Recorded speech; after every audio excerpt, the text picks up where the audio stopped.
சமூக நலன் மற்றும் மகளிர் மேம்பாடு. தமிழ்நாட்டில் உள்ள அனைத்து பெண்களுக்கும் அண்ணனாகவும் தம்பியாகவும் இருந்து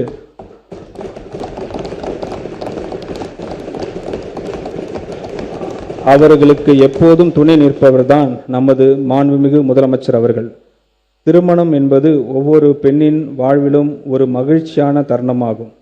இந்த தருணத்தை கொண்டாடும் விதமாக தமிழ்நாட்டில் பெண்கள் அனைவரையும் தன் குடும்பத்தில் ஒருவராக கருதும் நமது மாண்புமிகு முதலமைச்சர் அவர்கள்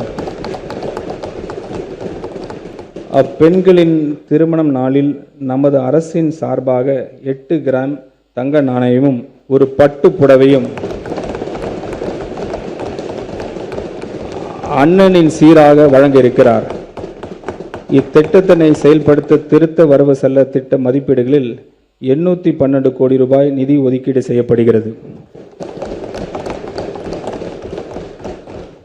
நம்முடைய கொள்கை தலைவர் பெருந்தலைவர் காமராஜர் புதிய உணவு திட்டத்தை கொண்டு வந்து மாணவர்களின் வயிற்று பசியை மட்டுமின்றி கல்வி பசியும் போக்கினார்.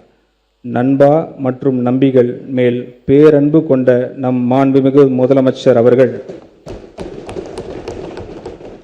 முதலமைச்சரின் காலை உணவு திட்டத்துக்கு பெருந்தலைவர் காமராஜர் காலை உணவு திட்டம்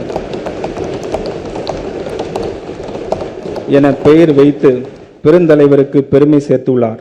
6ஆம் வகுப்பு முதல் 8ஆம் வகுப்பு வரை அரசு மற்றும் அரசு உதவி பெறும் பள்ளி மாணவர்களுக்கு இத்திட்டத்தினை மாண்புமிகு முதலமைச்சர் அவர்கள் விரிவுபடுத்தியுள்ளார்.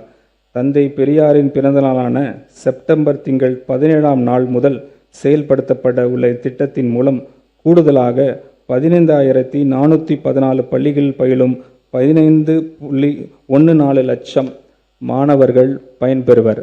இத்திட்டத்திற்காக திருத்த வரவு செலவு மதிப்பீடுகளில் 710 கோடி ரூபாய் நிதி ஒதுக்கீடு செய்யப்படுகிறது.